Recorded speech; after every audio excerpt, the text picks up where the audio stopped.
الصلاة والسلام عليك يا رحمة للعالمين وعلى آلك وأصحابك يا شفيع المذنبين۔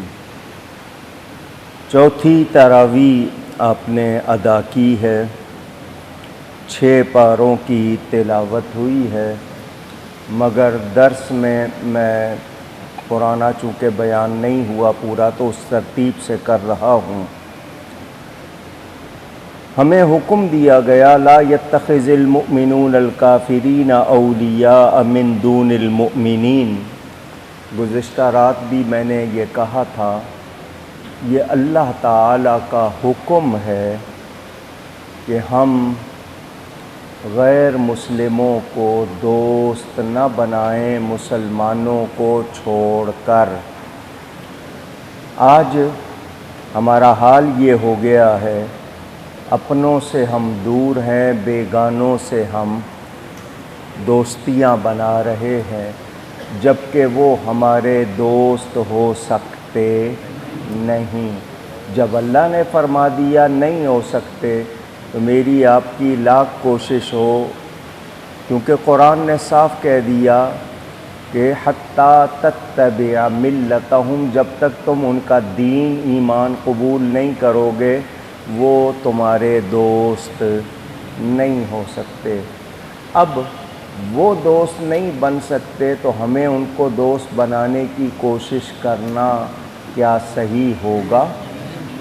ہم کسی سے لڑنا نہیں چاہتے، ہمیں کہا گیا جنگ کی تمنا نہ کرو، لیکن جنگ مسلط ہو جائے تو پھر پیچھے نہ ہٹو۔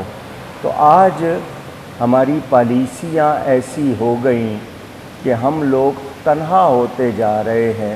اب پاکستان کو دیکھیں کہ ایک طرف تو ایٹم بم بنا لیا، جوہری توانائی جس کو آپ کہتے ہیں کہ ہم ایٹامک پاور بن گئے، اس کے باوجود ہمیں ڈرایا جا رہا ہے، ہمیں دھمکایا جا رہا ہے۔ تو طاقت والے ہو کر بھی ہم ان کے رعب میں کیوں ہیں؟ اس لیے کہ ہم نے اپنے ایمان کو مضبوط نہیں کیا، ہم نے اللہ تعالیٰ سے اپنے تعلق کو صحیح نہیں رکھا۔ ہمیں کہا گیا ہے قُلْ إِن كُنتُمْ تُحِبُّونَ اللَّهَ فَاتَّبِعُونِي يُحْبِبْكُمُ اللَّهُ۔ اے میرے حبیب آپ فرما دیجئے اگر تم اللہ سے دوستی رکھتے ہو، پیار رکھتے ہو، محبت رکھتے ہو تو پھر میرے غلام بن جاؤ۔ تو جب میرے غلام بن جاؤ گے تو تمہیں اللہ تعالیٰ اپنا دوست بنا لے گا۔ یعنی نبی کی غلامی وہ ہے جو ہمیں اللہ کا پیارا بنا دے گی۔ کس کی غلامی؟ پھر کہیے گا تو ہم نبی کی غلامی چھوڑ دیں گے تو کیا اللہ کو پیارے ہو سکتے ہیں؟ نہیں۔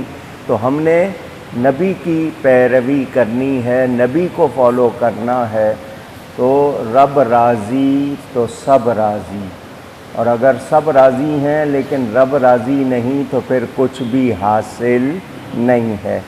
اس حوالے سے آپ کو میں سناتا رہتا ہوں کہ ہم نے دین پر عمل کرنا ہے تو کیسے کریں؟ تو اللہ تعالیٰ نے نبی کو نمونہ بنا دیا، ان کو دیکھتے جاؤ، محبت سے ویسے ہی کرتے جاؤ تو میرے پیارے بن جاؤ گے۔ کیا مطلب؟ نبی کی اداؤں کے سانچے میں ڈھل جاؤ۔ تو اب نبی پاک صلی اللہ علیہ وآلہ وسلم اللہ کے حبیب ہیں۔ مولانا روم نے اس بات کو سمجھایا کہ کسی نے مجنوں کو دیکھا کہ وہ ہرن کا منہ چوم رہا تھا۔ مجنوں اس کو کہا جاتا ہے، اس کا نام قیس تھا، بہت ہی اعلیٰ خاندان کا ولی اللہ اور شہزادہ تھا۔ وہ لیلا کے عشق کے حوالے سے اس نے ہمیں سکھایا کہ عشق حقیقی کو پہچانو۔ ملامتی انداز اختیار کر لیا۔ اس کو جب کسی نے دیکھا کہ ہرن کا منہ چوم رہا ہے تو پوچھا گیا کیا ہو گیا، یہ ہرن پہ پیار کیوں آ گیا؟ تو اس نے کہا اس لیے کہ اس کی آنکھیں لیلا جیسی ہیں۔ ہرن کی آنکھیں خوبصورت ہوتی ہیں، اس کو لیلا جیسی لگی تو اس کو ہرن پر پیار آ گیا۔ کیا مجنوں کو ہرن سے پیار تھا؟ نہیں، پیار تھا لیلا سے۔ مجنوں پر یہ کیفیت جو طاری ہوئی لیلا کے پیار کی وجہ سے۔ تو مولانا روم فرماتے ہیں اگر مجنوں کو اس ہرن پہ پیار آ سکتا ہے جس کی آنکھیں لیلا جیسی بلا تشبیہ، تو اللہ کو اس بندے پہ پیار کیوں نہیں آئے گا جس کی ادائیں مصطفیٰ جیسی ہوں گی؟ تو ہم نے کس کی ادائیں اپنانی ہے، بال کیسے رکھنے ہیں، لباس کیسا پہننا ہے، بول چال میل جول، تو ہمیں سنتوں کا خیال رکھنا چاہیے، ہم غیروں کی نقالی نہ کریں۔ اگلی آیت جو آپ کے سامنے پیش کرنی ہے وہ یہ کہ حضرت عیسیٰ علیہ السلام کی والدہ کا نام ہے مریم۔ مریم کہتے ہیں اللہ کے گھر کی خادمہ کو۔ ان کی والدہ کا نام تھا حنہ اور والد کا نام عمران تھا۔ تو ان کی والدہ حضرت عیسیٰ علیہ السلام کی جو ہو گئیں والدہ ہیں مریم، اور مریم کی والدہ نے منت مانی۔ کیا منت مانی؟ کہ میرے پیٹ میں جو بچہ ہے میں اس کو اللہ کے گھر کی خدمت کے لیے رکھوں گی، یعنی وقف کر دوں گی۔ اللہ تعالیٰ نے، وہ رہتی تھی وہاں بیت المقدس میں، اللہ نے بجائے لڑکے کے ان کو کیا دی؟ اونچی لڑکی۔ لڑکا ہو یا لڑکی ہو کون دیتا ہے؟ میں یہاں ایک مسئلہ بیان کر دوں، ہمارے گھروں میں ساسیں جو ساس کہلاتی ہیں، مدر ان لا کہلاتی ہیں، وہ یہ چاہتی ہیں کہ ان کی بہو کے ہاں کیا ہو؟ لڑکا ہو۔ تو دینے والا کون ہے؟ وہ بہو کا کمال نہیں ہے یا بہو کی محنت نہیں ہے، کس کی مہربانی ہے؟ اللہ کی۔ تو یہ کہ نہیں جی جو لڑکا جنے گی تو ٹھیک ہے، لڑکی جنے گی تو اس کو پسند نہیں کرنا، تو اس میں بہو کا کوئی قصور نہیں ہے۔ لڑکا ہو یا لڑکی، یہ اولاد دینے والا اللہ ہے۔ بیٹے کی تمنا بری بات نہیں ہے، نبیوں نے کی ہے، مگر اس پر عورت کو الزام دیا جا سکتا نہیں۔ بات کر دیتا ہوں، آئی ہے منہ میں۔ حضور صلی اللہ علیہ وسلم سے پوچھا گیا کہ یہ لڑکا لڑکی کیسے؟ تو فرمایا جس کا پانی غالب آ جاتا ہے، مرد عورت دونوں کا پانی ملتا ہے، جس کا غالب آ جائے اس کے مطابق ہو جاتا ہے۔ انگلش والے ایکس اینڈ وائی کہتے ہیں اس میں۔ تو یہ قدرت کا نظام ہے، اس میں ہمارا دخل نہیں ہے۔ وہ بجائے لڑکے کے ہو گئی لڑکی، انہوں نے چونکہ منت مان لی تھی۔ اب منت کے حوالے سے آپ کو ضروری بات بتا دوں، ہمارے ہاں منت ماننے کا رواج ہے۔ کوئی کام نہیں ہو رہا، کہتے ہیں منت مان لو۔ منت ماننا جائز ہے۔ منت ماننا کس کے لیے مانی جاتی ہے؟ اللہ کے لیے۔ کس کے لیے؟ یا اللہ میرا یہ کام ہو جائے تو میں 2 نفل پڑھوں گی، 2 دیگیں دوں گی، یہ کروں گا وہ کروں گی۔ آپ لوگ اس طرح منت مانتے ہیں، تو اس کو نظر بھی کہتے ہیں، نظر مان لینا۔ تو ایک نظر ہے شرعی، وہ صرف اللہ کے لیے۔ ایک نظر ہے عرفی۔ عرفی کا مطلب جو آپ کے ہاں رائج ہے، جس کو آپ منت کہہ لیتے ہیں کہ میں فلاں کے مزار پہ جاؤں گا، یہ کروں گا، تو عرفی بھی ہوتی ہے۔ تو کچھ لوگ کہتے ہیں کہ منت صرف اللہ کے لیے ہوتی ہے، تم غوث پاک کی مان لیتے ہو، 313 صحابہ کی مان لیتے، تو یہ وہ سمجھتے نہیں ہیں۔ منت جو بھی مانتا ہے وہ اللہ کی بارگاہ میں مانتا ہے کہ کام ہو جائے گا تو فلاں نیکی کریں گے، تو یہ کرنا غلط نہیں ہے۔ یہ سمجھ کے کرنا کہ میں نے غوث پاک کی نیاز کی منت مانی تو غوث پاک کریں گے، یہ عقیدہ نہیں رکھنا چاہیے گا۔ کرے گا کون؟ اللہ۔ غوث پاک کے وسیلے سے، واسطے سے اگر بات ہو تو اس میں کوئی غلطی نہیں ہے۔ یہ میں نے مختصر کر کے بتایا۔ اچھا، دوسرا مسئلہ یہ کہ منت ایسی نہ مانا کرو جو پوری نہ کر سکو۔ جب آپ مشکل میں ہوتے ہو، جی میں فکر نہ کرو لاکھ روپیہ دوں گا، اب کام ہو گیا تو اب لاکھ روپیہ دینا بھاری لگ رہا ہے، تو اللہ کو تمہاری ان چیزوں کی کوئی ضرورت نہیں ہے۔ اپنی جان پر آرام رکھو، جو کر سکتے ہو۔ میں 100 نفل پڑھوں گا، اب 10 پڑھ کے کہ پوچھ رہے ہیں کہ کیا 10 پڑھ لوں باقی 90 نہ پڑھوں تو وہ کام چل جائے گا، تو مانے کیوں تھے؟ کیونکہ آپ نے مان کر خود پر واجب کر لیے۔ واجب نہیں تھے، آپ نے واجب کر لیے تو آسان۔ وہ ایک لطیفہ بنا ہوا ہے نا کہ درخت پہ چڑھ گیا، زیادہ اونچا چڑھ گیا، اب نیچے اترتے ہوئے ڈرنے لگا کہ گر نہ جاؤں، تو میں اگر سلامتی سے اتر گیا تو گائے قربان کروں گا۔ اس کے بعد اس کو کچھ آسرا ہو گیا کہ اللہ مجھے بچائے گا، تھوڑا سا نیچے اترا، دیکھا کہ اب خطرہ کم ہو گیا تو کہنے لگا گائے کیوں دوں گا، بکری دے دوں گا۔ تھوڑا سا اور نیچے آیا، خیریت ہو گئی، کہنے لگا مرغی دے دوں گا۔ نیچے اترا، کہنے لگا انڈا دے دوں گا۔ تو یہ مذاق ہو جاتا ہے، اس طرح کرنا نہیں چاہیے۔ جو آپ کر سکتے ہوں آسانی سے اور وہ کریں، وہ کریں، تو منت جب آپ مان لیتے ہیں تو آپ پر واجب ہو جاتی ہے۔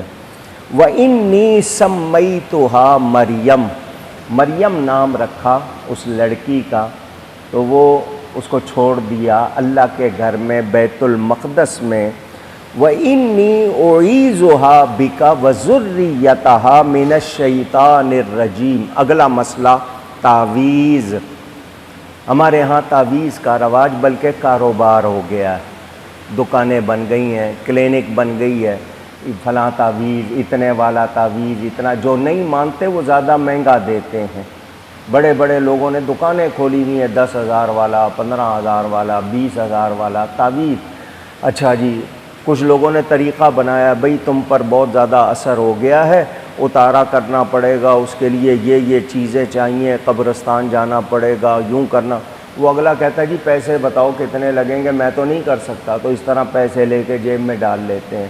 تو آپ یاد رکھیں، یہ جو تعوذ ہے جس کو کہتے ہیں اعوذ باللہ من الشیطان الرجیم، اتنا آپ پڑھ لیں تو آپ پر سے اثر اتر جاتا ہے، لیکن آپ یقین سے پڑھتے نہیں ہیں۔ بہت سخت غصہ آیا ہو، حضور نے فرمایا میرے پاس غصے کا علاج ہے، کیا؟ کہ جس کو غصہ آیا ہو وہ اعوذ باللہ من الشیطان الرجیم پڑھے، ایک بار پڑھے گا، 2 بار پڑھے گا، غصہ ختم ہو جائے گا۔ لیکن ہم کو یقین نہیں ہے، ہم پڑھتے ہی نہیں ہیں۔ تو یاد رکھیں، یہ تعویذ کرنا، جائز کرنا خود نبی پاک نے کیا، اور میں آپ کو قرآن سے سنا رہا ہوں، انہوں نے اس کے لیے تعویذ کیا۔ تو بچے چونکہ پڑھ نہیں سکتے، ان کے گلے میں لکھ کے ڈال دیتے ہیں، بڑے پڑھ سکتے ہیں، ان کو پڑھنا چاہیے۔ بہرحال صحیح تعویذ، جائز تعویذ کرنا غلط نہیں۔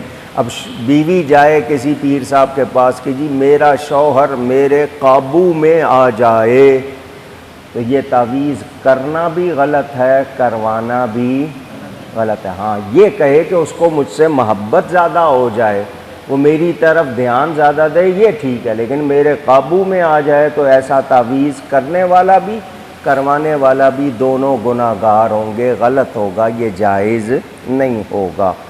حضرت زکریا علیہ السلام، آپ زکریہ کہتے ہیں، قرآن نے جو لفظ بتا دیے ان کا ہم کو تلفظ، پروناؤنسیشن نہیں بدلنا چاہیے۔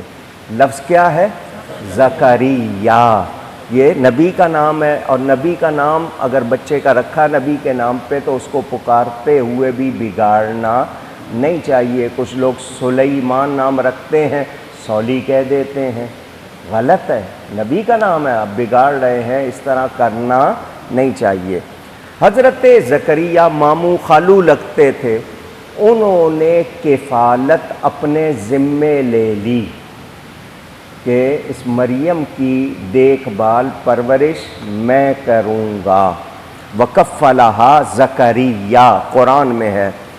حضرت زکریا کھانا لاتے تھے، ناشتہ لے آئے، جس طرح آپ کا دوپہر کا کھانا، شام کا، لوگ 2 وقت زیادہ کھاتے تھے، صبح اور شام کو۔ اب 4 وقت ہیں آپ کے کھانے کے، منع نہیں ہے، وہ آپ جانیں۔ کھانا لانے میں دیر ہو گئی، ایک دن وہ تیار کرنے میں، کھانا پیک کرنے میں دیر ہو گئی۔ جب پہنچے ادھر حضرت مریم کو لگی تھی بھوک، اللہ نے جنت سے فرشتے کو حکم دیا کہ پھل لے جاؤ۔ اس علاقے میں اس وقت ان پھلوں کا موسم، سیزن نہیں تھا۔ اللہ فرماتا ہے کلما دخل علیہا زکریا المحراب وجد عندہا رزقا، جب حضرت زکریا علیہ السلام آئے حضرت مریم کے پاس تو دیکھا کہ ان کے پاس پھل رکھا ہوئے ہیں، رزق رکھا ہوا ہے جس کا اس علاقے میں موسم نہیں۔ قال یا مریم انا لکی ھذا، انہوں نے کہا ہے مریم یہ کہاں سے آئے، یہ تو موسم کے نہیں ہے، کس علاقے کے ہیں، کہاں سے آئے؟ قالت ہوا من عند اللہ، انہوں نے کہا یہ اللہ کے پاس سے آئے ہیں۔ کہاں سے آئے ہیں؟ اونچی۔ کتنی عمر تھی حضرت مریم کی اس وقت؟ اللہ ان کے لیے انتظام کر رہا ہے، جو اللہ کے ہو جاتے ہیں پھر اللہ ان کا ہو جاتا ہے، پھر ان کے لیے انتظام ہوتا ہے، ان کو فکر ہوتی نہیں۔ تو ان اللہ یرزق من یشاء بغیر حساب، اللہ تعالیٰ جس کو چاہے، جہاں سے چاہے، جتنا چاہے، بغیر حساب دیتا ہے۔ حضرت جو بات آپ کو سنانی ہے وہ یہ کہ زکریا علیہ السلام نبی ہے، عورت نبی نہیں ہوئی، حضرت مریم ولیہ ہیں، نبیہ نہیں۔ ہنالک دعا زکریا ربہ، یہ آیت نمبر 38 ہے سورہ آل عمران کی، یاد کر لینا۔ جب کبھی کوئی کہے کہ آپ مزاروں پہ جا کے دعا کیوں کرتے ہو، اللہ والوں کے پاس جا کے دعا کیوں کرتے ہو، تو یہ آیت پڑھ کے سنا دینا۔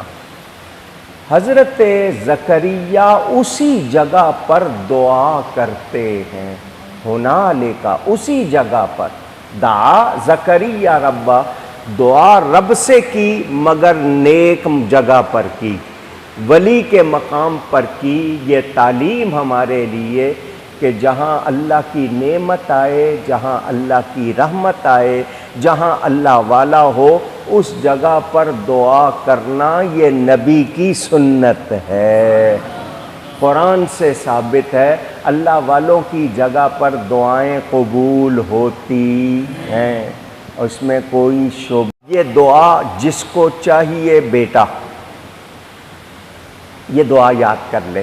یہ آیت نمبر 38 میں نے آپ کو بتایا، رب حب لی من لدنک ذریۃ طیبۃ انک سمیع الدعاء۔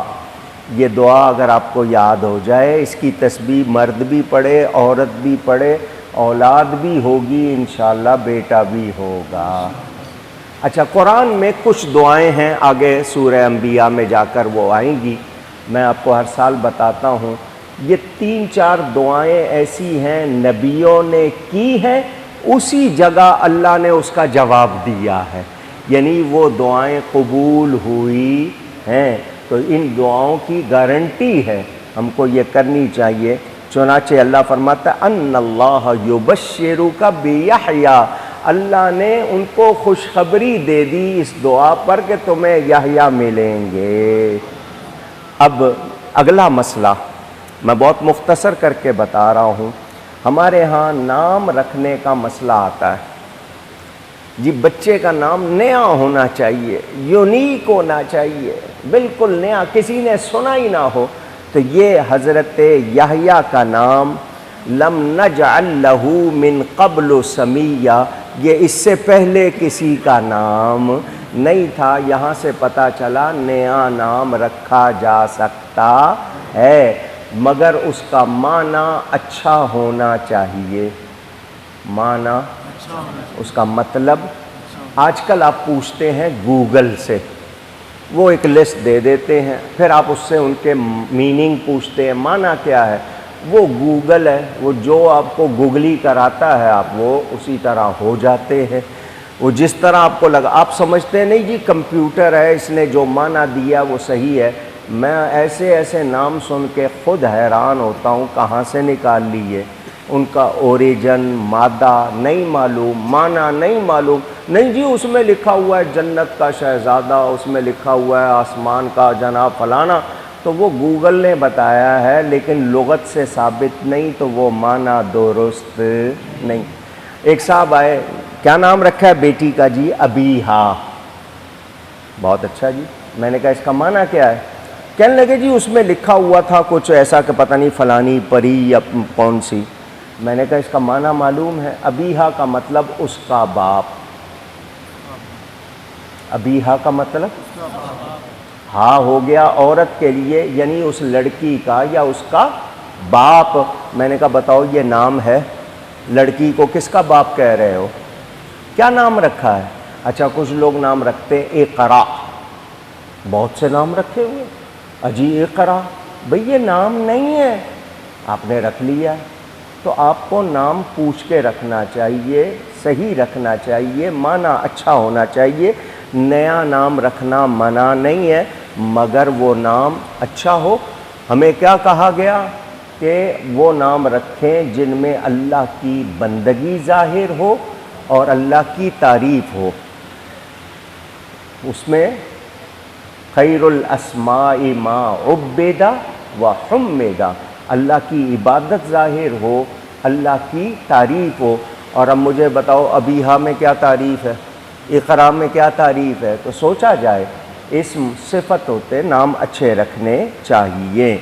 اگلی بات، حضرت مریم کو اللہ نے سارے جہان کی عورتوں میں سے چنا، منتخب کیا۔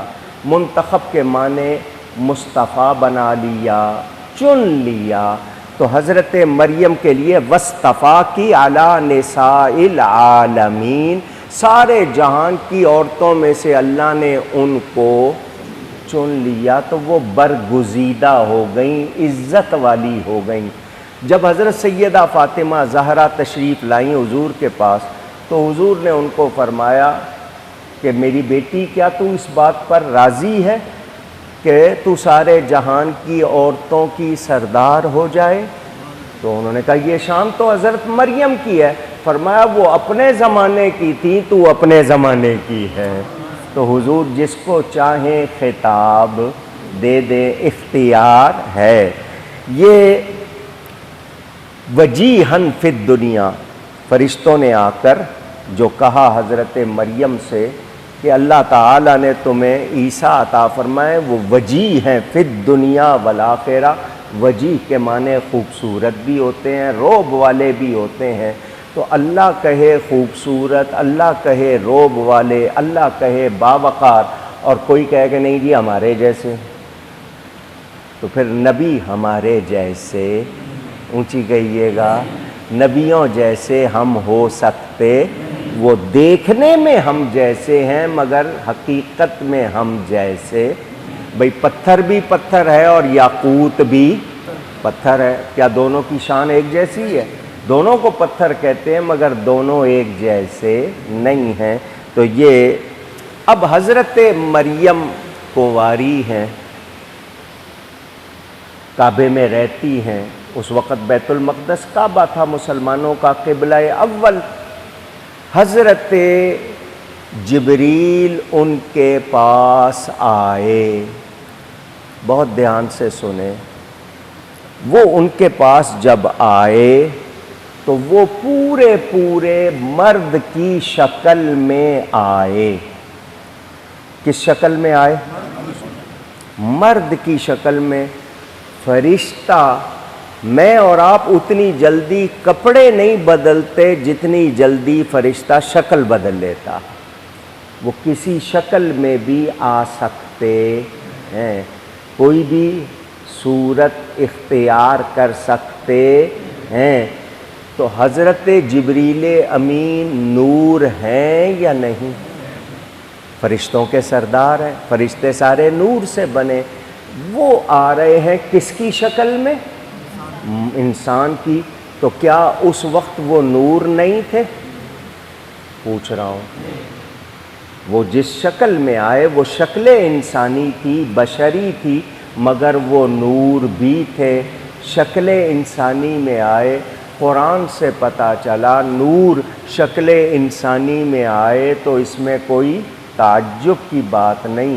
تو میرے آقا اگر انسانی شکل میں آئے ہیں تو ان کے نور ہونے پہ اعتراض کیوں ہے؟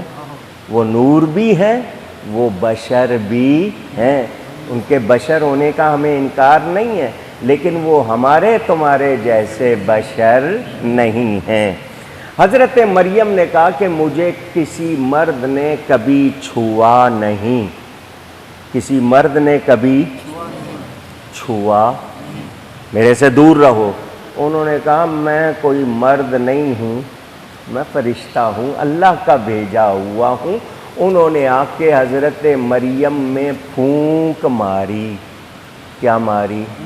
دم کرنا کہتے ہیں آپ لوگ، چھکارا مارنا، پھونک مارنا، بلو کرنا۔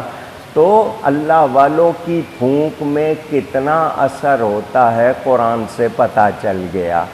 حضور صلی اللہ علیہ وسلم روزانہ رات کو سوتے وقت قل هو اللہ، قل اعوذ برب الفلق، قل اعوذ برب الناس پڑھ کے اپنے ہاتھوں پہ پھونک مار کر پورے جسم پر پھیرتے تھے۔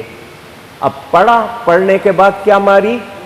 پھونک میں اثر تھا یا نہیں تھا؟ وہ پھونک لگی ہاتھوں کو، ہاتھوں میں اثر آیا یا نہیں آیا؟ وہ جسم پہ پھیرا تو اثر ہوا یا نہیں ہوا؟ تو ہمیں یہ مسئلہ بھی معلوم ہو گیا، پھونک میں بھی اثر ہوتا ہے۔ ہمیں کہا گیا کھانے میں پھونک نہیں مارو، روٹی گرم ہو تو کچھ لوگ پھونک مارتے ہیں، چائے گرم ہو تو پھونک نہیں مارنی چاہیے۔ اگر پھونک مارنی ہے تو کچھ پڑھ کے مارو، بسم اللہ پڑھ لو، اللہ کا نام لے لو، کیونکہ پھر وہ پھونک نہیں رہے گی، پھر وہ کلام کا اثر جائے گا۔ پھونک میں جراثیم ہو سکتے ہیں، اللہ کے نام میں تو برکت ہی برکت ہوگی۔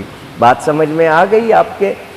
اب حضرت عیسیٰ کی ایک بات سناؤں، کیا کروں اگر میں بات کرتا رہوں تو ٹائم لگتا ہے، آیتیں ساری سامنے ہیں۔ حضرت عیسیٰ علیہ السلام کو اللہ نے بنی اسرائیل کی طرف رسول بنایا۔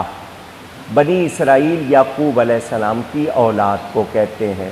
یہاں ایک مسئلہ سن لیں، اسرائیل نام سے ایک ملک بنا ہوا ہے قبضہ کر کے، اس نے نام کیا رکھ دیا؟ اسرائیل۔ اسرائیل نام ہے یعقوب علیہ السلام کا، عبرانی زبان میں جس کو ہبرو کہتے ہیں آج کل۔ آپ اس کو اسرائیل مرد آباد کے نعرے لگا دیتے ہیں، کیونکہ جو کچھ وہ کر رہے ہیں دنیا میں اس کی وجہ سے، تو آپ بنی اسرائیل کہہ کے کہا کرو، صرف اسرائیل کہہ کے غلط لفظ بولنا نہیں ہے۔ سمجھ آ گئی بات کی؟ کیونکہ وہ نام کس کا ہے؟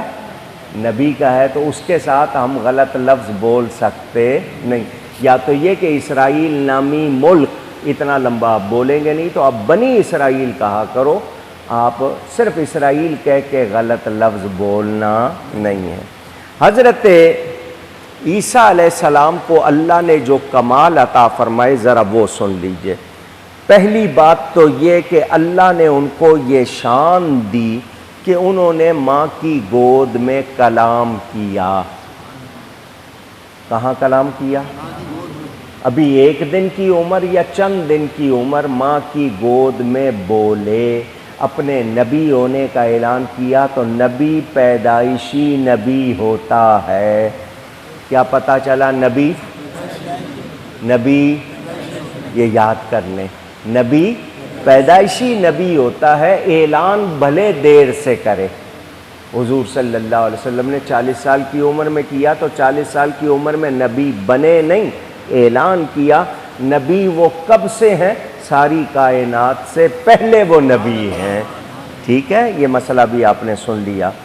دوسری ان کو جو شان ملی، وہ کہتے انی اخلق لکم من الطین کہیئۃ الطیر فانفخ فیہ فیکون طیرا باذن اللہ وابرئ الاکمہ والابرص واحیی الموتى باذن اللہ وَأُنَبِّئُكُم بِمَا تَأْكُلُونَ وَمَا تَدَّخِرُونَ فِي بُيُوتِكُم۔ یہ سورہ آل عمران کی آیتیں ہیں، میں نے 49 نمبر اس میں سے کچھ پڑھا کہ میں مورت بناتا ہوں، جیسے کھلونے بنا لیتے ہیں آپ پلاسٹک کے، وہ مٹی کی مورت بناتے تھے، وہ جیسے کوئی پرندہ بنا لیا، اس میں مارتے تھے پھونک، وہ اڑنے لگ جاتا تھا، اس میں جان آ جاتی تھی۔ جان ڈالنے والا کون ہے؟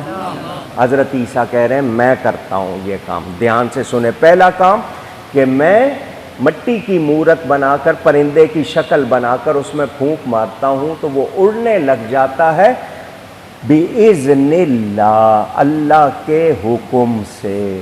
کرتا میں ہوں مگر کس کے حکم سے؟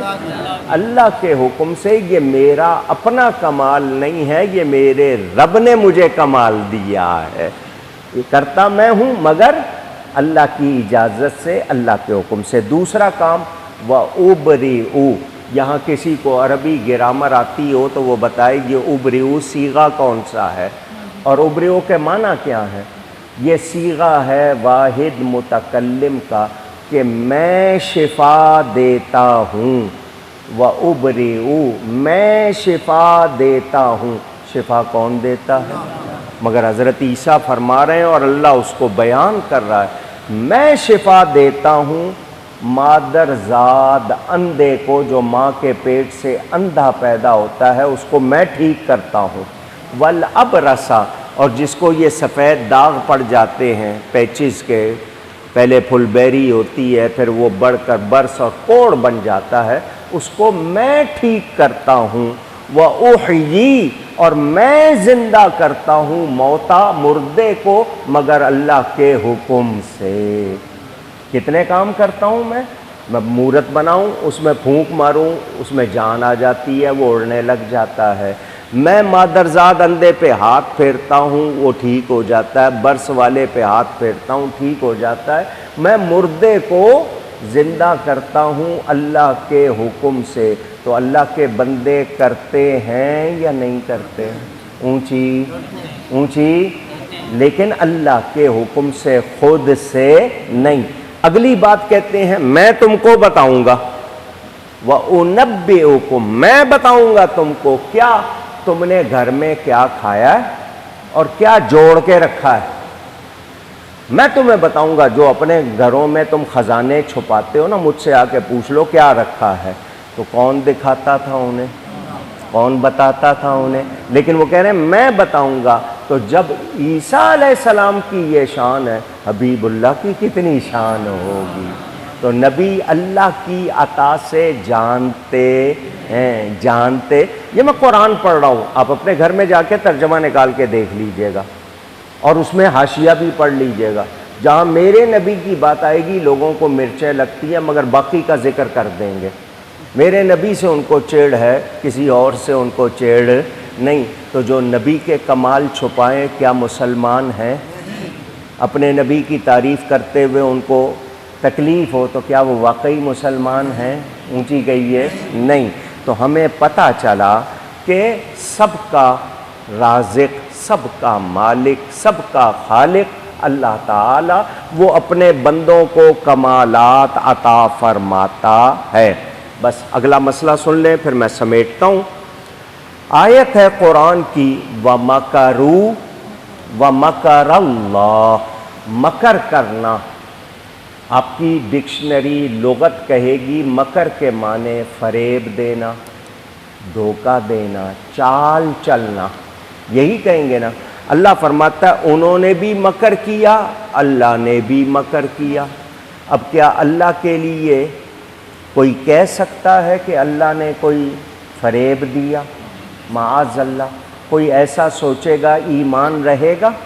تو ترجمہ کرتے ہوئے سمجھنا ہوگا، یہ جو ایک جیسا ترجمہ کر دیتے ہیں وہ خود بدلتے نہیں، قرآن کو بدل دیتے ہیں۔ تو یہ خیال نہیں، مثلا سمجھا دوں، یہ بیٹھے ہیں صاحب، ان کے والد صاحب آ جائیں سامنے سے، تو کوئی ان سے یہ کہے کہ تیرا باپ آیا ہے، تو جو جس نے کہا ہے وہ غلط کہا ہے؟ اونچی، مگر کہنے کا انداز کیا ادب والا ہے. کہیں کہ آپ کے والد صاحب آئے ہیں تو بات وہی ہے، مگر جو کی وہ طریقے سے کی، ان کو اچھی بھی لگے گی بری نہیں لگے. تو یہ لوگ اللہ کی شان کے لیے ترجمہ کرنا ہے، خیال نہیں. کہتے ہیں جی انہوں نے بھی مکر کیا اللہ نے، تو اللہ کے لیے کیا کہیں گے کہ انہوں نے داؤ چلا، اللہ نے ان کے داؤ کو ان پر پلٹا دیا. اللہ نے خفیہ تدبیر کی، خفیہ تدبیر اللہ کے لیے ہم. اور پھر آگے ہے واللہ خیر الماکرین، اور اللہ سب سے بہتر مکر کرنے والا. تو کیا مطلب؟ اس مکر کا ترجمہ جو عام آدمی کے لیے کرتے ہیں وہ اللہ کے لیے نہیں کیا جائے گا. اگر اس چیز کو ہم نہیں سمجھیں گے تو پھر ہم دین کہاں سے سکھائیں گے؟ پھر اللہ کے لیے ہم کیسے کہہ سکتے ہیں کہ وہ بے عیب ہے؟ تو جب عقیدہ ہے کہ اللہ بے عیب ہے تو اللہ کے لیے کوئی غلط لفظ بولنا، سوچنا نہیں، یہ آپ کو یاد کرنا ہے. تو یہ چونکہ ضروری مسئلے تھے تو میں نے کہا یہ آپ کو بتا دوں. اس کے بعد آیت آ گئی ہے مباہلے کی، بس اس کو آج بیان کر دیتا ہوں، باقی انشاءاللہ آئندہ. نجران ایک علاقہ ہے سعودی عرب میں، اب آ گیا ہے، پہلے وہ باہر تھا، عیسائیوں کی جگہ تھی. وہاں سے 12 پادری عیسائیوں کے جو بڑے تھے وہ حضور صلی اللہ علیہ وسلم سے ملنے آئے مدینہ میں. مسجد میں بیٹھے، بات ہوئی، انہوں نے کہا کہ آپ عیسیٰ علیہ السلام کے بارے میں کیا کہتے ہیں؟ حضور نے فرمایا ہوا عبد اللہ و رسول اللہ و کلمۃ اللہ القاہا الی مریم. وہ اللہ کے بندے ہیں، وہ اللہ کے رسول ہیں، اللہ کے کلمے ہیں، اللہ نے ان کو حضرت مریم کی طرف بھیجا، ڈالا ان کو. تو انہوں نے کہا وَهُوَ ابن اللہ، وہ اللہ کے بیٹے بھی تو ہیں. تو حضور نے آگے سے قرآن کے الفاظ کہے سبحانہ ان یکون لہ ولد، اللہ اس بات سے پاک ہے کہ کوئی اس کی اولاد ہو. ہمارا عقیدہ کیا ہے؟ لم یلد ولم یولد، اللہ کسی کی اولاد نہیں، اللہ کی بھی کوئی اولاد نہیں.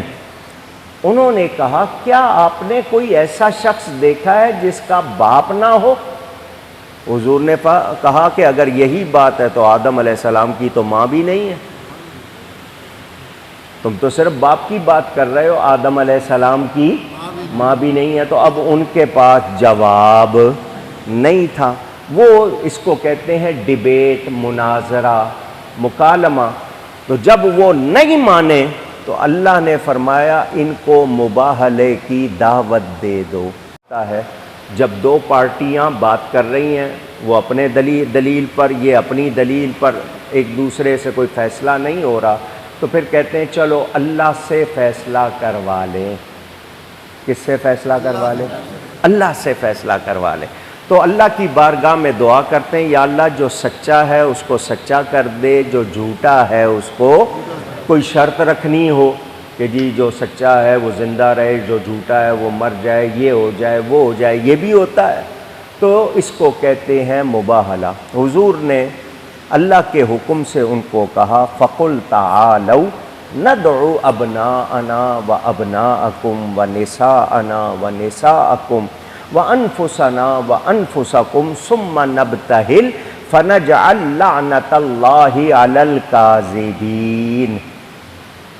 فرمایا ان کو کہو کہ لے آؤ، بلا لو، تم بھی آ جاؤ، اپنے بیٹوں کو لے آؤ، ہم اپنے بیٹوں کو لے آتے ہیں، تم اپنی بیٹیوں کو، ابنا کے مقابل نساء آئے تو مانا ہوگا بیٹیاں، تو تم اپنی بیٹیوں کو لے آؤ، ہم اپنی بیٹیوں کو لے آتے ہیں، تم اپنے نفس کے ساتھ آ جاؤ، ہم اپنے نفس کے ساتھ آ جاتے ہیں، پھر مباہلہ کر لیتے ہیں اور اللہ تعالیٰ جھوٹے کو لعنت ڈال دے، جھوٹے کو جھوٹا کر دے. یہ چلے گئے 12، جب تیار ہو کے آئے تو 60 50 اور 10 60، بڑا زرق برق شاہی لباس پہن کر، چمکتے ہوئے، بڑے رنگین قسم کے لباس پہن کے، کر و فر کے ساتھ. ان کے ساتھ ان کا پوپ بھی تھا، جو سب سے بڑا تھا ان کا وہ بھی تھا. تو وہ ڈینگے مار رہے تھے، دیکھنا یوں کر دیں گے، وہاں کر دیں گے، بس دیکھتے جاؤ تم۔ جب سامنے آئے حضور اس طرف سے نکلے، آپ نے اپنی گود میں امام حسین کو اٹھایا ہوا تھا، انگلی پکڑ کے ساتھ امام حسن چل رہے تھے، پیچھے حضرت علی اور ان کے پیچھے حضرت سیدہ فاطمہ زہرا۔ حضور نے رستے میں ان سے کہا کہ جب میں دعا کروں تو تم آمین کہنا، تم آمین کہنا، کیونکہ آمین کہنا بھی دعا ہے۔ اور دعا فرمائی اللہم ہؤلاء اہل بیتی، یا اللہ یہ میرے اہل بیت ہیں، ان کو پاک رکھ جیسا کہ حق ہے پاک رکھنے کا۔ میدان میں تشریف لے گئے، ادھر وہ جو پوپ بڑی ڈینگیں مار رہا تھا نا، اس نے جب دیکھا چلا اٹھا، لا تباہلو، مباہلہ نہ کرنا۔ وہ سارے اس کے ساتھی پریشان تیار ہو کے آئے ہیں، سارے رستے تو ہمیں کہتا رہا ہے یوں کر دیں گے، وہاں کر دیں گے، دیکھنا یوں ہو جائے گا، اب تیری آواز کیوں نکل گئی ہے؟ اس نے کہا اس لیے کہ ابھی تک میں نے یہ چہرے نہیں دیکھے تھے، میں نے یہ چہرے اس سے پہلے نہیں دیکھے تھے، یہ وہ لوگ ہیں یہ دعا کر دیں گے ہر پہاڑ اپنی جگہ سے ہٹ جائے گا۔ اس نے کہا جی ہم رعایا بن کے رہنے کو تیار ہیں، ہم مباہلہ نہیں کریں گے۔ جو بات یہاں آپ کو سنانی ہے، اس آیت کو پڑھ کر شیعہ حضرات یہ کہتے ہیں کہ دیکھو حضور صرف ایک بیٹی کو لے کے گئے، اور بیٹیاں ہوتی تو ان کو بھی لے کے جاتے، ایک ہی بیٹی تھی حضور کی۔ یہ جو تم چار چار بیٹیاں کہتے ہو، اگر چار بیٹیاں ہوتی تو لے کے جاتے۔ حضور حضرت ابو بکر کو نہیں لے کے گئے، حضرت عمر کو نہیں لے کے گئے، حضرت عثمان کو نہیں لے کے گئے، حضرت علی کو لے کے گئے۔ اگر وہ واقعی ان میں کوئی بات ہوتی تو حضور ان کو لے کے جاتے۔ وہ اس طرح کی باتیں معاذ اللہ کرتے ہیں۔ تو میں آپ کا ذہن صاف کرنے کے لیے صرف بتا رہا ہوں، میرے پیارے نبی پاک صلی اللہ علیہ وآلہ وسلم کی باقی 3 بیٹیاں اس واقعے سے پہلے وفات پا چکی تھی، وہ اس وقت دنیا میں موجود نہیں تھی، اگر ہوتی تو حضور ضرور لے کر جاتے۔ اور حضرت سیدنا امام جعفر صادق رضی اللہ تعالیٰ عنہ کی روایت میں موجود ہے کہ حضرت ابو بکر، حضرت عمر، حضرت عثمان کو بھی لے کے گئے، خود اہل بیت کے گھر کی روایت موجود ہے۔ چلو میں سمجھاؤں گا، اپنی مثال دوں گا تاکہ آپ کو سمجھ آ جائے۔ میرا کسی غیر مسلم سے یا کسی بد عقیدہ سے مقابلہ ٹھہر جائے تو میں وہاں پر 4 دوستوں کو، 5 مریدوں کو لے جاؤں اور کہوں کہ یا اللہ اگر میں جھوٹا ہوں تو یہ مر جائیں، مجھے کوئی نقصان ہوگا؟ اور دوست مل جائیں گے اور مرید مل جائیں گے۔ سمجھ آ رہی ہے بات؟ میں مقابلے پہ اگر گھر والوں کو لے کے جاؤں گا تو کیا مطلب؟ مجھے حقانیت پہ، سچ پر پورا یقین، اس کے بغیر میں گھر والوں کو نہیں لے کے جاؤں گا۔ تو حضور کا ان کو لے جانا یہ نہیں کہ باقی اس وقت تھے نہیں یا سچے نہیں تھے، یہ ایک مثال کہ نبی پاک صلی اللہ علیہ وسلم کی صداقت میں کوئی شبہ نہیں، ان کو ساتھ لے جانا یہ کمال یقین کی بات ہے، اور دوسروں پر اثر ڈالنا ہے کہ گھر والوں کو ساتھ لائے ہوئے ہیں کہ ان میں اگر کوئی شک شبہ ہوتا تو یہ گھر والوں کو ساتھ۔ اچھا میدان جنگ میں جا رہے ہیں حضور، صحابہ کو لے کے جا رہے ہیں، وہاں گھر والوں کو نہیں لے کے جا رہے، اب وہاں کیا کہو گے؟ وہ مقابلہ ہے، وہاں ان کو ساتھ لے کے جا رہے ہیں، وہ جہاں ضرورت ہے مقابلے کی وہ اور بات، یہاں مباہلے کی بات تھی، تو اس سے نہ صحابہ کی شان میں کوئی مسئلہ بنتا ہے، نہ اہل بیت کی شان میں کوئی کمی ہوتی ہے۔ تو وہ لوگ جو اعتراض کرتے ہیں وہ سمجھتے نہیں۔ ہم نے صحابہ کا بھی ادب کرنا ہے، ہم نے اہل بیت کا بھی۔ یہ میں نے بہت مختصر کر کے سنایا، پھیلاتا اور بات سمجھاتا تو آپ کو سمجھ آتی۔ اب ہم نے صرف یہ سمجھ لینا ہے کہ مباہلہ آج بھی ہو سکتا ہے اور ہوتا ہے۔ میں نے چیلنج کیا تھا، 1 بار نہیں 2 بار چیلنج کیا مقابل سامنے نہیں آیا۔ جو قادیانیوں کا جو خلیفہ تھا اس نے ایک مرتبہ مباہلے کا چیلنج دیا، تو میں نے خط لکھا، وہ خط بھی موجود ہے، اس کی رسید بھی موجود ہے ان کی طرف سے۔ الحمدللہ میں آپ کے سامنے زندہ بیٹھا ہوں، وہ مر کھپ گیا۔ دعوت دی تھی اس نے، میں نے کہا آ جاؤ۔ میں نے اس کے علاوہ چیلنج کیا تھا ایک دوسرے کو جو عقیدے کا خراب تھا، اس نے غوث پاک کے بارے میں اس نے بہت زیادہ بکواس کی تھی۔ میں نے کہا آؤ 2 کڑھائیاں رکھو، ان میں تیل ڈالو، 3 دن تک آگ لگاؤ، اچھی طرح تیل گرم ہو جائے، ایک میں تم کود جاؤ، ایک میں کود جاتا ہوں، جو سچا ہو وہ بچ جائے، جو جھوٹا ہو وہ جل جائے۔ وہ آج تک سامنے آیا نہیں۔ تو یہ مباہلہ آج بھی ہوتا ہے، اور ہمیں اپنے اوپر کوئی ناز نہیں ہے، ہمیں دین کی صداقت پر یقین ہے کہ ہمیں اللہ فتح دے گا، کیونکہ اس کا دین سچا، اس کا نبی سچا، اس کے ولی سچے۔